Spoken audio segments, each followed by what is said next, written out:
This is the Impressions Exchange Podcast. Where all topics impacting the graphic imaging and printing industry are addressed via in-depth news coverage, analysis, and timely interviews. Hi, everyone. I'm Ashley Roberts, the host of the Impressions Exchange podcast series. Welcome to the first in a special series of podcasts for the month of March, which is Women's History Month. In each episode, we will feature a woman in a position of leadership in the printing industry. Leading the series for this month will be NAPCO Media's Editorial Director for the Printing and Packaging Group, Denise Gustavson. In this episode, she will be speaking with Elaine Scrima, who is the VP of Operations for GSP. First up, though, I am pleased to welcome Printing United Alliance's VP of Human Relations Consulting, Adrienne Harrison, who will help us kick off this important month. So, Adrienne, thank you so much for speaking with me today. It's my pleasure, Ashley, anytime. Great. So we've been talking about Women's History Month, and March is Women's History Month, and it's dedicated to highlighting and celebrating the impact of women on American history. So this month we decided to highlight women in the printing industry and thought that you would be able to help guide us a little bit in the role of women in the workforce and specifically in our industry. So my first question is, why do you think it's important for women to be in leadership roles? And maybe if you can talk about what makes them unique for these roles? Sure, absolutely. With women, as with any group, representation matters. So having a woman in a leadership role shows other women that there is a future in this industry, and in particular at a company, right? That a company recognizes that women can achieve and that women can be a dynamic part of the leadership. So having representation sends a signal to potential employees and current employees that they are valued and that they have an opportunity within that organization. So that's one aspect of it.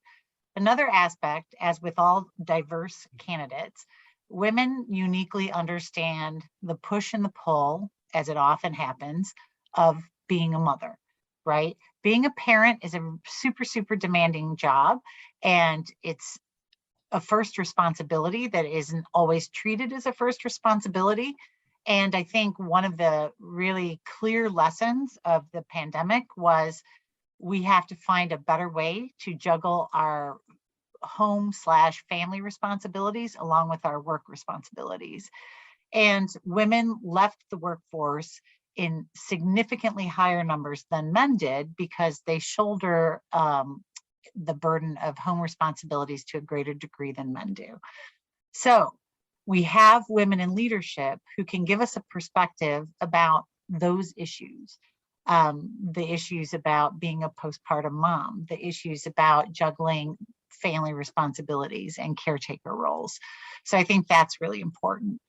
I think a third aspect of having a woman in the leadership role and the message it sends is that for decades, if not centuries, we have been subject to messaging that women are too emotional and can't handle the sort of emotional rigor of being a company president. I think that when you have women in leadership as owners and executives, it dispels the myth that women are too emotional to be in leadership roles of major organizations. I think it's important to understand that perhaps women are more emotional. I'm not a psychologist, I'm not gonna weigh in, but even if they are, it doesn't matter. It doesn't mean you cannot lead. And so having women in leadership roles helps dispel that age-old myth. Great. And I think something that you said that is really important to point out is that representation matters. I think, just as my own personal experience as a woman in, the publishing and printing industry, seeing women come before me and in leadership roles has really made, had an impact on me. So I think that that's really spot on. So obviously, as I explained, we're highlighting many women this month, but there's always room for growth. So how do you think that the industry or an individual printing company can appeal more to women to join the industry? Well, I think that, again, these are all issues before the pandemic, but I think the pandemic made things become much more crystal clear, and that is flexibility, right? I think for the roles that can be remote, that at least a partially remote option should be on the table so that people can fulfill these responsibilities of, home versus work. I think also that it's important just for the fact that 50% of the workforce are women, or 50% of the potential workforce are women, and we need more skilled workers. So just in a numbers game, just to fill the team up, we need to be more sensitive to the needs, the specific needs of women, so that we can draw them back into the workforce and populate our teams so that we can run a great and efficient business. So I think it's very important to appeal to women through flexibility. I think benefits are very important. Having benefits that specifically address things that are women-centric. I also think that in the world of benefits, and this isn't just for women, but again, with the pandemic, there's a heightened issue with depression and mental health issues. And I really think that encouraging your benefits provider to include mental health services as part of their coverage is really important, and to seek out health plans that are very comprehensive. Also with women, frankly, fertility issues are often not covered on health plans, and having a health plan that covers fertility treatments is very attractive to a certain population of women. It's written about and people share that information, so people know where to go to look for jobs if they need those sorts of services. I think that's important, and I think these are the sorts of things that perhaps might be overlooked if there aren't women in leadership who know that they're important. Wow. That's some really great points there that we can try and, take away from what you just said. So thank you so much for taking the time to speak with me, Adrienne. I really appreciate it. And I hope to have you on the podcast again soon. Absolutely, Ashley. Anytime. It's always a pleasure to talk to you.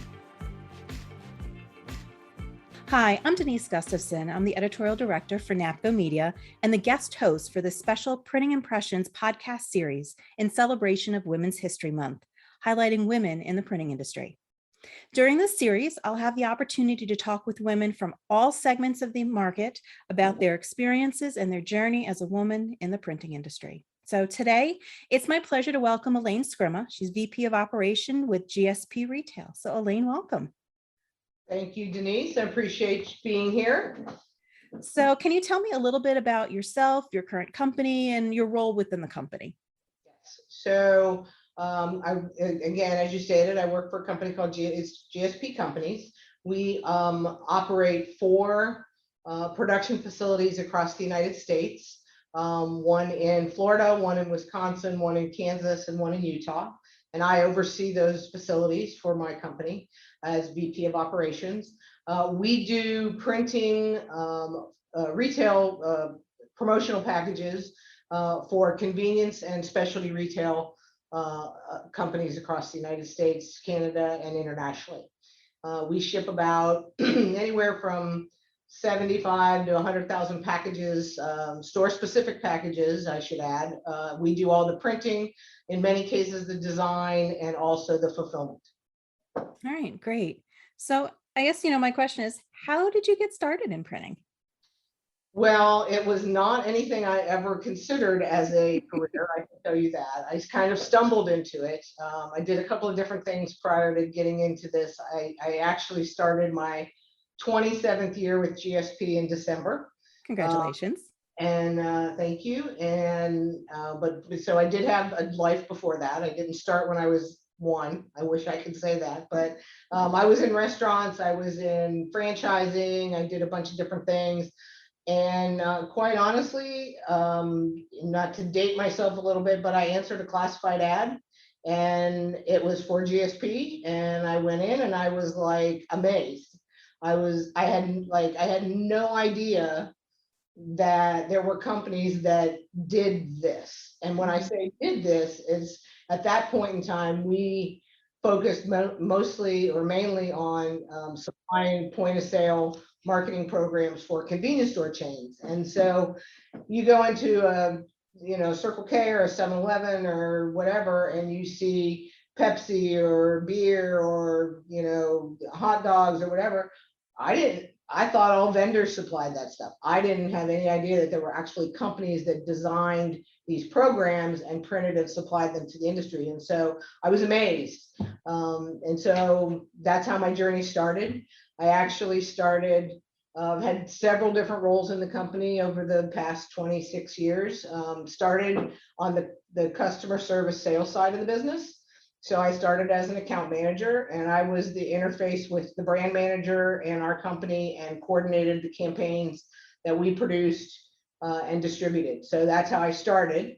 And I did that for a couple of years. And then at some point, the owner of our company felt like I would be a good director of human resources. And I said, I don't know anything about human resources, but I suppose it's 80% common sense and the rest is book, and I can learn the book part. I have the common sense part. And so I did that for a while. And in that role, it was actually a little unique as we created kind of a different position within our company, which we called flex scheduling. Okay. And flex scheduling was basically you worked 2 weeks of the month and you had 2 weeks off. And so we would bring a workforce in of people that, we could go after different segments of people, whether it was, working mothers or retirees or those type of people who just, wanted to make some income, but they didn't want to work 40 hours a week for, 4 weeks out of the month. So I was tasked with starting that segment of our workforce up. Did that for a while. Then I was asked to run the customer service team. I did that for a while. Then I did customer service and HR together. And then they said, hey, can you help out on this operations side? And so I said, finally, I was like, you guys pick, because I can't do all three. And so we settled on operations, and really that's where I'm comfortable. That's my home. So what having the previous experience in those other positions, however, enabled me to do is bridge a lot of gaps. Mm-hmm. So when the account management, customer service side doesn't understand why operations has to have it this way, or why is it this way, and how come you can't turn it in an hour, I can go, well, that's because of this, this, and this. And then on the flip side of that, when the operation team goes, why can't, why are they releasing these jobs at 6 o'clock on Friday night? And why are they doing this and why are they doing that? I can kind of understand I can explain that aspect to them. And so it was a nice bridge, so to speak, to kind of pull the two teams together. And it's worked very well for us. And I've been doing that probably the bulk of my career with GSP. It's great for you to have that background with both sides, so you can really understand where everybody is coming from, as you said, to help bridge those gaps. Yes, absolutely.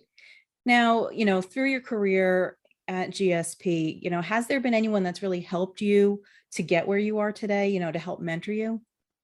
I think, I'd have to say that the gentleman so we're family owned and operated. And so one of at the time, the father of our current CEO was running the company. He's since retired and sits on the board, but his son, Jeff Newhoff, who's the CEO right now, Jeff and I kind of worked really closely together, and we've seen the company evolve over the last 20 some years. And,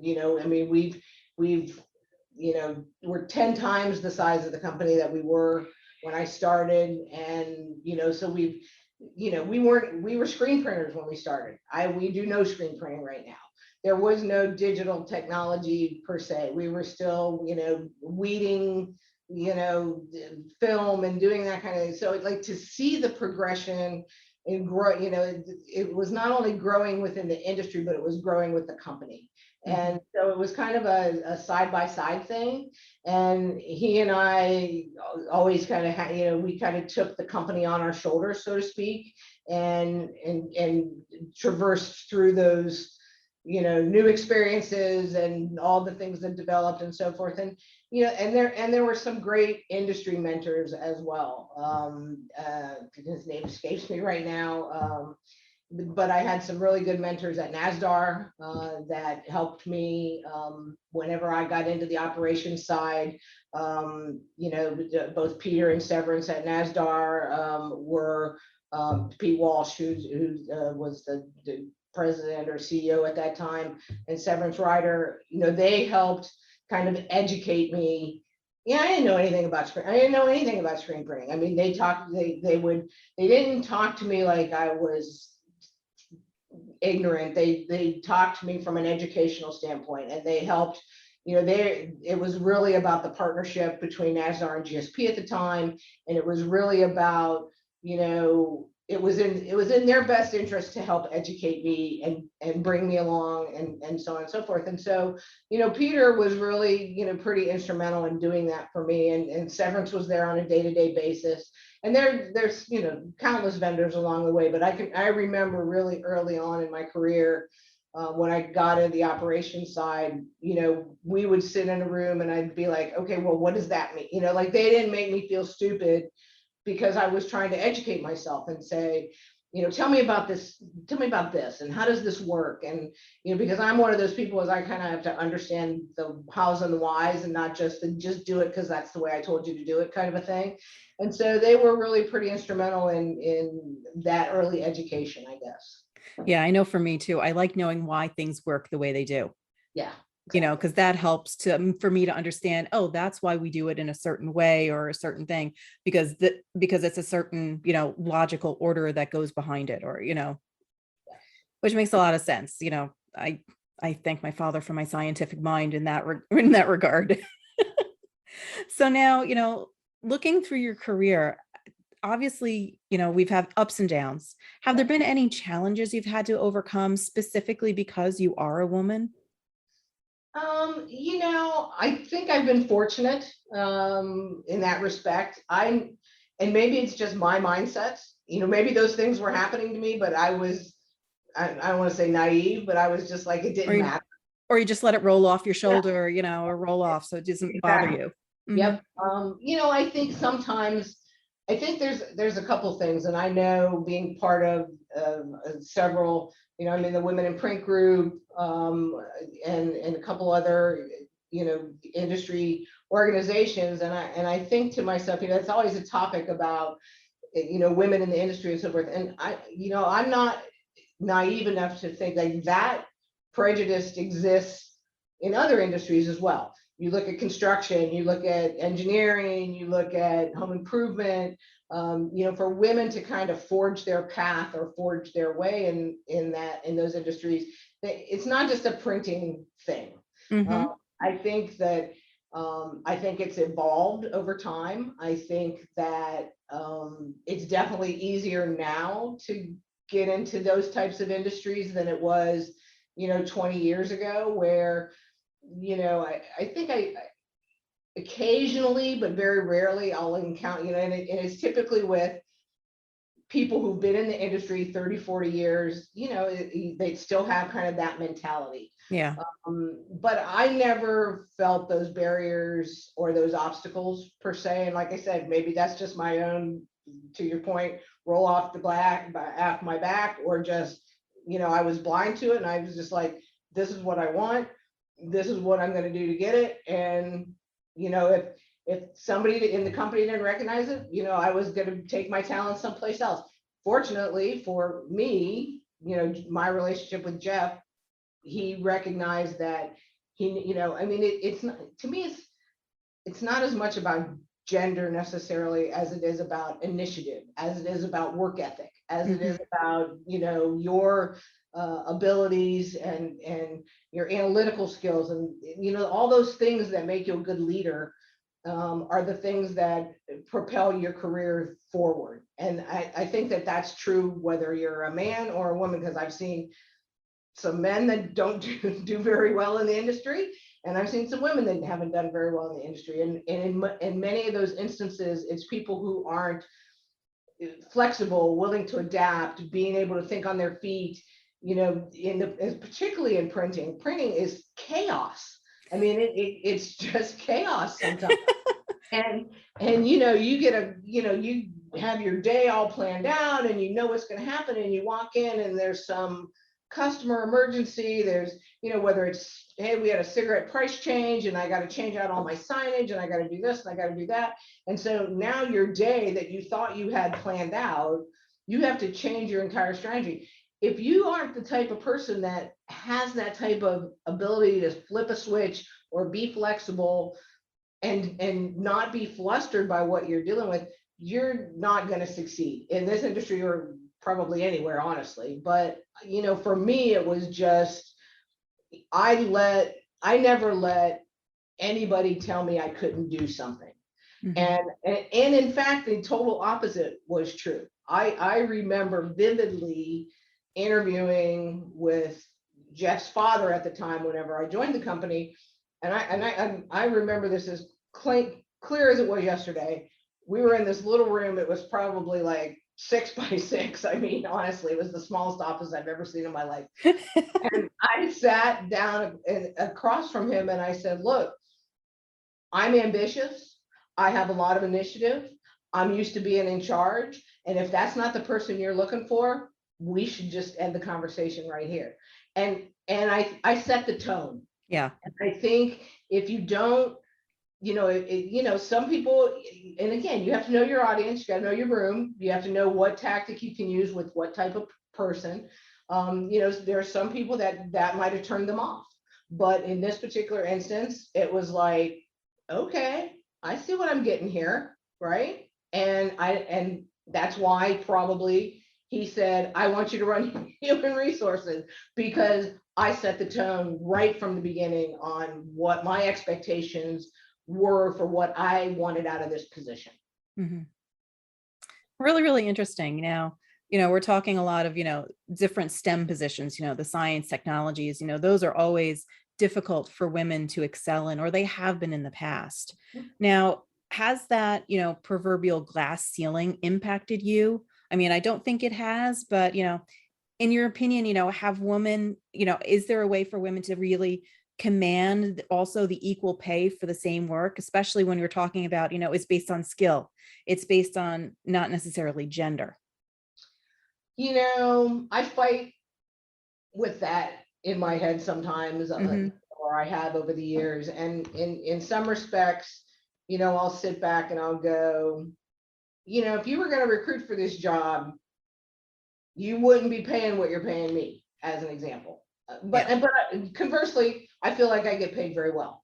So, you know, but I still think there's a little bit of a bias there. I don't think it's as big of a gulf as it used to be 10 years ago, maybe, or 15 years ago. You know, and again, if this kind of goes back to how were you brought up, your parents' influence, those types of things. You know, my parents instilled in me, you work hard and the fruits of your labor will be rewarded. And so, you know, I've never been one to go in and say, I've done this, I've done this, I've done this, I've done this, and I think you should pay me this. Mm-hmm. I feel like if I do what I'm supposed to do, I bring the improvements to the company and to the bottom line that I'm supposed to, that stuff's going to take care of itself. And generally it has. You know, if I can't think of any time in my 26 years with GSP where I've had to go back and say, this isn't unfair. You know, I mean, we've just been very, I think, progressive in all of our positions, men, women, digital press operators, management positions. I think we've been very progressive and very, you know, I don't want to say necessarily cutting edge, but we're always trying to implement programs and implement things that kind of say that if all things were equal, if if I was advertising for a digital operator as an example, and I said, all things are equal, you're both going to get paid X amount of dollars. I want that person considering the position to go, well, yeah, but GSP does this, they do this, they do this, they do this. And so that tilts the scale into our favor. And I think that's the kind of the philosophy that we've had. I'll give you another example. Had another representative in the industry come into our plant, and I said, do you want to take, they came in to meet with me, and I said, would you like a tour? And they were like, yes, of course, I'd love a tour. So we took them around. They were amazed, they were like, I had no idea this stuff, like it was new to them. But the thing that stuck out with them was, I'm so surprised at the amount of women you have working for you. Because we have women in every position. There's women, are there more men? Absolutely.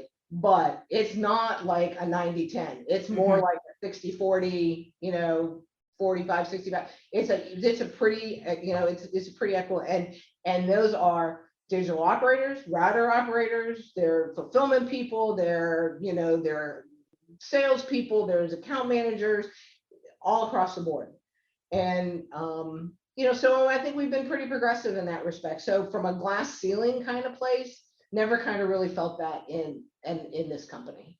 Which is good. And, it shows that also that, you're filling positions that are based on the skill level and the aptitude of the person, not whether or not what, color of their skin or what their gender is. If you have to be able to do the job and have the initiative and the ambition and the desire to want to do the job too.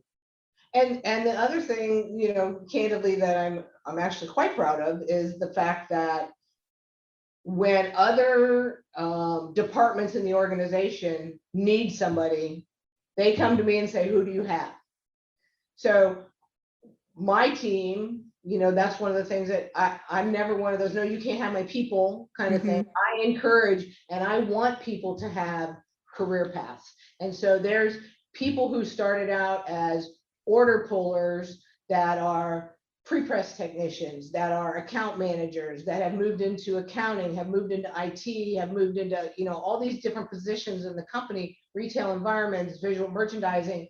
And it's like that, on one hand, I'm like, you guys keep stealing everybody from me. But on the other hand, I'm very happy that our teams are good at developing people and developing career paths and moving things forward so that people feel like if you just want a job, that's great, you have one. But if you want a career path, you can have that too. And I think that's a great thing, for GSP. Yeah. And within the company too, they can see that, you hire and promote from within, you invest in the people there. And that also gives the employees that it's not just a job. It's not like you're flipping burgers. Yes. There's something really meaningful. The company's invested in you as well. So that gives you another reason why people also probably stay longer too, I imagine. Yeah, honestly. So we do quarterly, we do employee recognition. And like this last one that I did, we had a 35-year, a 30-year, a 20-year, 2 15 years, like 4 10 years, and it's nice because, to your point, it's still, even though we're a much bigger organization than we were 26 years ago when I joined, we still have that family touch to it, that personal touch to it, where I can tell you as an example, we just hired in our Madison facility, we hired a couple managers that came from really big corporations. And they were like, what I love about this place is like the CEO and you, whether it's you or the CEO or whatever, you come in the building, my name, you talk to me, about my family, about, and it's like, that never existed in my other company. And so it's as much about the culture that you create and develop within your organization, whether it's, to your point, I don't see man, woman, black, white, Hispanic, Latin, I don't see that. I see you're a person and I care about you and I care about your organization. And I don't care if you've been here a week or 10 years, I still, say hello and I still talk to you and I still do those things. And, and that's that's the culture that you create within your organization, and in that fostering of, to your point, fostering career paths and fostering opportunities for people to continue to grow if that's what they choose to do. And so I never want people to feel like I can't ever be a digital operator because I'm a woman, or I can't ever do this because I'm Hispanic, or I can't ever do this. It's like, now, are you going to get the job just because of that? No. You have to have some qualifications. You have, You have to have the skills. Yes, I'm not going to just put anybody on $1 million piece of equipment, but you know what? If that's what you're interested in, let's do this. Let's 3 days out of the month, we're going to put you with this guy or this gal who's really good at this. We're going to let you see what they do and see if you even are going to like that. You might not even like it. And so we take a little bit of a different approach, I think, but it seems to have worked for us. Yeah, it certainly has. Now, in all your hiring and promotion, do you see any unique characteristics or perspectives that women bring to the workforce as opposed to maybe men? Is there a difference sometimes with that? I think empathy. I think women bring a little bit more empathy to the position. I think sometimes men can be very black and white. There's no gray area. It's either this way or this way. There's no in between. And I think a lot of times what I try and do, and what I've always done, is I play devil's advocate a little bit. And I don't. And sometimes it doesn't sit well with people when I do that, but I have to do that because I have to go, okay, if we do this, what about this? Or what if they say that? Or have we thought about this? And I think women are a little more intuitive that way, versus just saying, we're doing this because this is the best way to do it. And I'm like, well, okay, have we asked anybody? Like, I just had a meeting just before this call with my plant manager here in Madison. I was like, well, have we asked the employees? Let's get their opinion, because a lot of times I call them the talking heads, sit in a boardroom and make a decision, and they've either never done the thing that we're asking the people to do, they don't understand it, and they just want to make a decision. And it's like, well, wait a minute, you can't just do that. You have to take these other factors into consideration. And well, if we do this, what's the ripple effect? And I'm not saying men never do that. I'm saying I think women, that's probably more of a natural reaction for them than it is for a man, as an example. Yeah, a little more nurturing, a little bit more empathetic in certain cases. I mean, women do view the world very differently, and they converse, and they talk differently too, with each other, with men. Yep.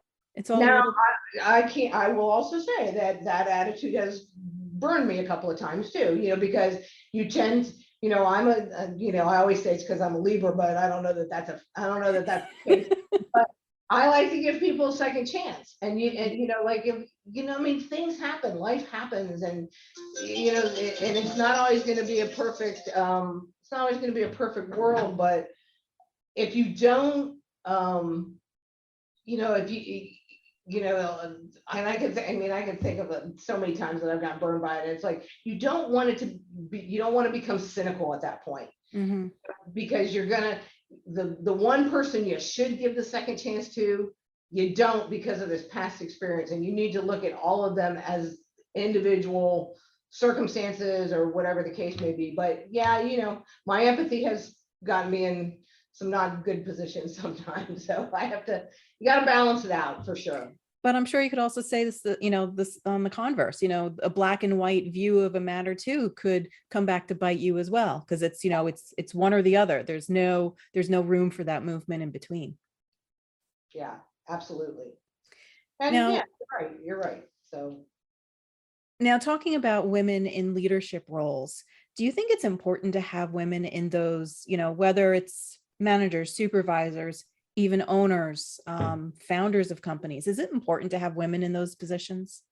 I do believe that. I think, for all the reasons that we've discussed, honestly, I think it's kind of like a yin and a yang kind of thing. You got to have a balance. And I think, you know, I don't, you know, maybe it's egotistical of me, but I would like to think that people in our organization, as an example, see that there's a woman running 4 production facilities and going, okay, you know, that could be a thing for me as some, you know, like I want to give people, I think it's important because I think people need to see that there is a path.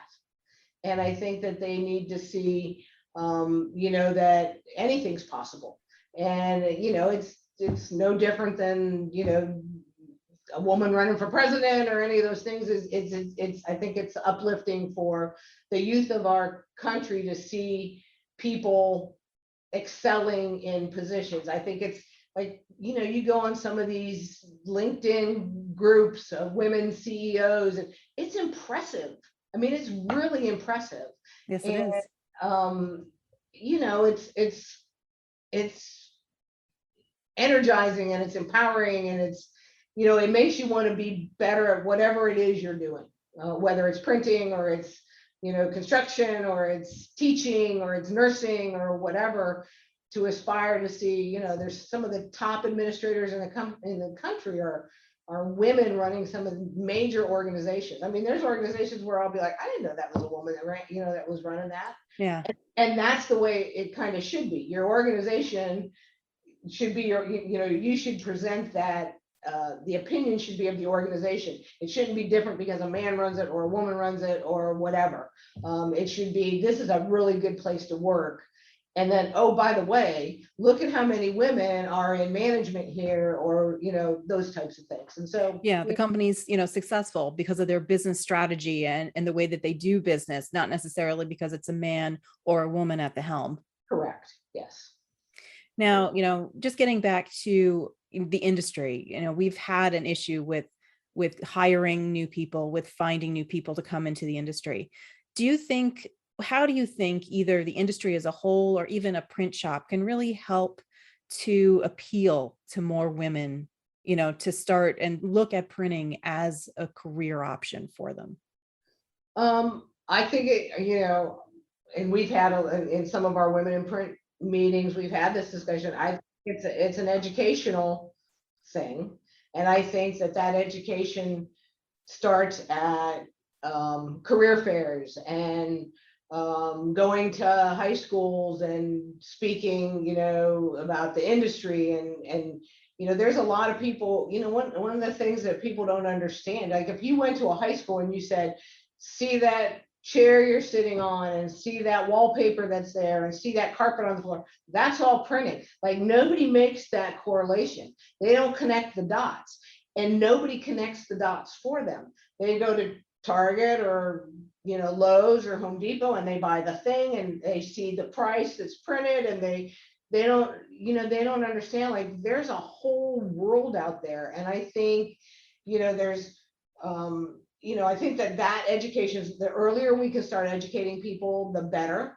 Whether that's in high schools or, you know, like I said, I know when we go to career fairs or in, you know, recruiting events, you know, we don't just put up a sign and a bunch of applications. We have some history on the company and we have some history on the industry, so that people, you know, go, wow, this is a thing. And, you know, this isn't just, you know, a pastime. It's something that I can make a career of. And then to dive into that even further, to go, you know, I can do this from an accounting standpoint. I can do this from a marketing standpoint. I can do this from an actual production standpoint. I can do this from, you know, a sales standpoint. I mean, there's so many things that I think people don't understand. It's not just about ink on paper. I mean, that when people talk about printing, that's what they think. It's ink on paper, and it's so much more than that. And I don't think we as an industry do a good enough job of promoting that, you know, whether it's in periodicals, in articles, you know, in press releases, in, you know, I think that we could do a lot better job self-promoting than we do. Mm-hmm. No, I agree. And it's always not amusing to me, but it's always interesting to me, you know, as a journalist in the printing industry, you know, I talk to printers all the time, and, you know, they show some amazing projects, different applications. They're working with high-end brands and all the stuff that they're creating. And yet a lot of printers have a very hard time marketing themselves, even though they are executing on fantastic marketing programs, relating that back to, well, how can I use some of these same things that I'm doing for my customers? How can I use them to promote myself? Mm-hmm. Yeah, no, there's some phenomenal, we do a lot in the retail environment, visual merchandising area as well, that, I think that's our best kept secret, and at Christmas time, as an example, we'll do a lot of the window displays. We do that stuff, and it's kind of cool. You go in the mall and you're like, we did that, that's ours. I mean, I remember going home to visit my family one time, and we were driving down the street, and I was like, that's a customer, that's a customer, that's a customer. And they're like, who don't you do, like they didn't even understand, they didn't even understand, they didn't even know. And it's like, it's kind of cool. And we do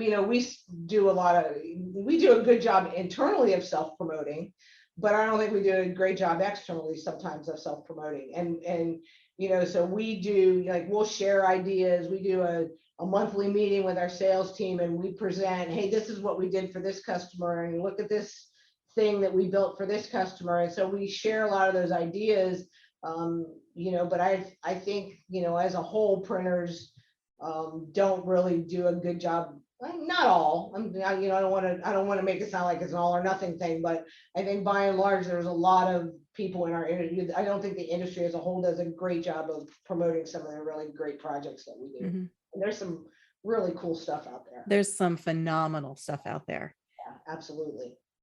So Elaine, thank you so much for spending some time with me today to talk about, your career, your journey, and, some things about, what the industry is going through, and, women's role in it. I really appreciate your insights and your time. Thank you for asking. Always a pleasure. And hopefully we can do this again soon. Sounds like a plan. All right. Thanks again. Thank you so much to Adrienne, as well as Denise and Elaine, for kicking off our March Women's History Month series. And thank you to all of you, our listeners. Stay tuned for the next episode of Impressions Exchange podcast.